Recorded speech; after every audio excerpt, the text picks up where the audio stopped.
The film opens with a woman named Seyoung stepping out of her car with blood stains on her legs. She then picks up a sledgehammer and drags it across an auto shop. It's not clear what's going on, but the woman walks up to a man and uses the hammer to squash him. The next scene takes us to the past. Seyoung, a martial arts champion in the Korean Special Forces who worked as a bodyguard, heads home after having been locked away in prison. She is excitedly greeted by her sister, Yoon-hae, who has autism. The sisters are close and have always taken care of each other. The two promises to never leave each other's sides again. That night, they spend their time catching up and embracing each other, and Seyoung gifts her sister with a pretty hairpin. As they are about to go to sleep, Yoon-hae expresses that she really hates going to school. Seyoung, however, continues to convince her sister to stay in school because it was their late father's will. On the next morning, Seyoung finds that her sister has gone to school, but has gifted her with a red dress and a pair of red heels. Yoon-hae also left a note stating that she'd like Seyoung to be around more from now on, so they can be there for each other. Seeing this note gets Seyoung to realize that her sister needs her, and that she needs to do a better job at taking care of her sister. Meanwhile at school, it turns out that Yoon-hae is often the victim of bullying in her class, which is why she wants to quit school. She is bullied for having autism. After school, the bullies coerces her into coming with them. On the other side of the story, Seyoung is trying to rebuild her bodyguard career by applying to join her former team. She gets an audience with the recruiter, who admits how formidable she is as a fighter, but unfortunately, he can't hire her because she has a criminal record from attacking a man in the past. The bullies take Yoon-hae to a karaoke place and force her to change into more revealing clothes. When Yoon-hae says she wants to go home, she is instead introduced to 3 boys who run a shady business. The boys would disguise Yoon-hae as a prostitute by making her a call woman to hook up with the older men in a hotel room. Later on, the 3 boys would storm inside the room and pretend to save Yoon-hae, while in truth what they're after is the men's wallets, so they could steal the money. The boys are sure that the older men won't call the police on them because the boys know what will happen if they are caught with underage girls. While this is happening, our main character, Seyoung, keeps trying to reach her sister's phone, but never gets an answer. Worried, Seyoung goes to the streets to fruitlessly search for her sister. To make it more concerning, Yoon-hae never returns home the following morning. Seyoung puts on the red dress and shoes that her sister gave her and visits her sister's school. However, she couldn't find her sister anywhere. She even faces Yoon-hae's homeroom teacher and raises her concerns, but only gets told that it's normal for teenagers to go missing for a couple of days. As she's about to head home, one of Yoon-hae's classmates decides to reveal what happened to Yoon-hae out of concern.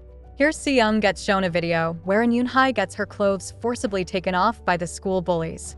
The video infuriates her, so she goes to confront the school bullies in the karaoke place. She then beats the shit out of them and forces them to reveal where they've taken her sister. Based on the information from the bullies, Seyoung goes to see one of the boys and proceeds to beat him up. After he's pinned down on the floor, he finally reveals that they don't have Yoon-hae anymore because just recently when they were trying to pull one of their scams and storms inside the hotel room, they found a powerful gangster named Sangman there. The gangster refused to let Yoon-hae go and proceeded to scare the boys away, so the 3 left Yoon-hae just like that. The only lead they have now is the gangster's phone number from when he booked a hotel room with Yoon-hae. Seyoung repeatedly tries calling the number, but doesn't hear an answer. She also tries reporting this to the police, but they seem to quickly dismiss her by asking if her sister has just run away. Hearing how hard and time-consuming it is to prove that her sister was kidnapped makes her decide to take matters into her own hands. On the other side of town, Sangman the gangster is on a meeting with a human trafficker as he is trying to sell Yoon-hae for a wad of cash. During this transaction, Yoon-hae is locked in a room and is crying to be set free, but only gets a slap in the face by the trafficker's assistant. Seyoung is now on an active search for her sister and goes to the address listed on the business card. She doesn't find Sangman there, but she does meet a worker who does live there. She beats him up for information, and the man finally confesses and tells her the license plate number of Sangman's car. After that, Seyoung leaves with the worker's car keys and a stun gun. At the same time, the human trafficker finishes his transaction and goes to see Yoon-hae to force himself on her. On the process, Yoon-hae bites him until he bleeds. Back to Seyoung, after obtaining more information, she goes to the parking lot where the gangster parks his car and waits until he shows up. Sometime later, Sangman shows up and enters his car. The woman then tails the vehicle and calls his cell phone to ask where Yoon-hae is. When the gangster refuses to answer, the woman waits until they come to a fairly quiet street and rams into his car. Up next, Seyoung steps out of the car and tases him until he passes out. When the man wakes up, he finds that he is tied around the neck, and Seyoung is forcing him to tell her where Yoon-hae is. In the end, Sangman had no choice but to do what she asked and drive. The more that he refuses to answer, the more that she chokes him, causing him to lose control over his vehicle and crashes by the side of the road. Right after, the two proceed to attack each other in an epic brawl inside the car. Seyoung seems to have difficulty fighting the man in the car because they are about the same strength. Even so, Seyoung finally manages to break Sangman's hand and get information about Yoon-hae. Up next, she goes through his phone and calls the human trafficker while pretending to be the gangster's assistant. According to the human trafficker, he's not satisfied with Yoon-hae and would like to sell Yoon-hae to someone else soon. Hearing this gets Seyoung to rush to the human trafficker's establishment, which is a massive massage parlor. After seeing the receptionist wearing Yoon-hae's hairpin, she immediately attacks her and demands an audience with the human trafficker. But unfortunately, the human trafficker has already sold Yoon-hae to someone else, infuriating Seyoung and prompting her to attack. The two proceed to fight, and the woman shows him what she can do. The human trafficker moves to stab her in the gut, but luckily misses. The two end up scuffling on the ground.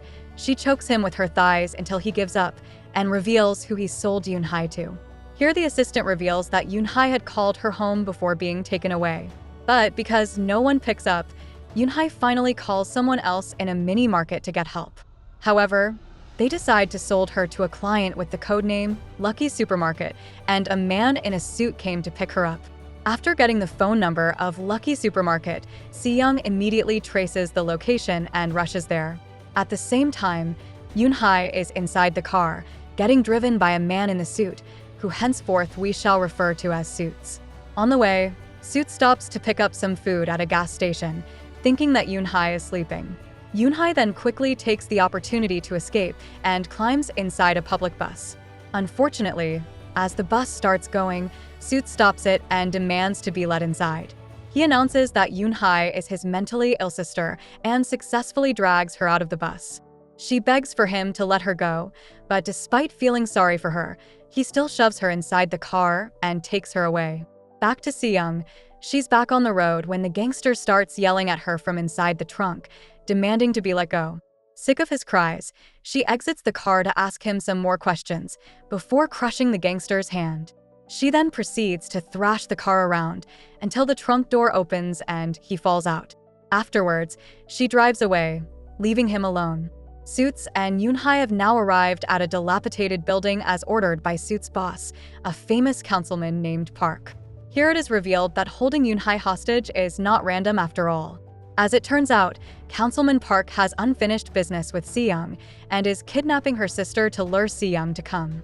In truth, Suits wants to help the sisters, but he is afraid of Councilman Park because the man is deadly and conniving. Interestingly, Lucky Supermarket is the name of a mini-mart near Seyoung's house that her sister used to frequent. Seyoung comes to the mini-market that Yoon-hae called and meets the old man who owns the mini-market. In a shocking turn of events, the old man accidentally reveals to her that he used to sexually violate of Yoon-hae during the time Seyoung was in prison. Seyoung becomes furious at this, and with tears in her eyes, she immediately beats up the old man. Even worse, the old man wasn't alone on that. After Seyoung tortures and severs his fingers, he confesses that he and a couple friends of his used to take turns violating Yoon-hae. This prompts Seyoung to pay each man a visit and beat them all up. First of all, she goes to a photographer's studio and discovers her sister's picture there. She then beats the man without giving it much thought in order to learn more about the next guy. The photographer finally leads us to the opening scene, where Seyoung goes to a workshop and crushes the auto shop owner's arm with a sledgehammer. While in pain, the workshop owner finally tells her that the one who took Yoon-hae away right now is Park, the politician who had imprisoned Seyoung. The man also reveals that 3 years ago, he sexually assaulted Yoon-hae in Park's car while it was being fixed in his workshop. When Park's car has been repaired, the politician accidentally finds Yoon-hae's underwear. The workshop owner was contacted next, and he responded that the pants belonged to a girl with a mental disability. Since then, Park the councilman has been involved in raping Yoon-hae. That's the reason why Yoon-hae is often late coming home, which makes Si-young very worried, but Yoon-hae never said anything to her sister. One day, Si-young decides to find out why her sister often comes home late. After school, she sees Yoon-hae in a luxury car that takes her to a hotel. There, she caught Park, who had given her sister drugs and began raping her sister. Using a screwdriver, Si-young immediately attacks the man and injures his eye. However, her actions to save her sister instead land her in jail because Park can easily twist the facts as a politician. After learning that Si-young was out of prison, Park ordered Suits to kill Si-young and Yoon-hae. Back to present time, after getting Suits' phone number, Si-young immediately calls him up, asking where she could find Councilman Park. With hesitation, Suits, who is fed up with the councilman, reveals the councilman's location, and Si-young sets off to kill him. Later on, she finds Councilman Park at a private estate, surrounded by his bodyguards, but remains determined. She waits and then takes down a bodyguard with taser before sneaking her way in.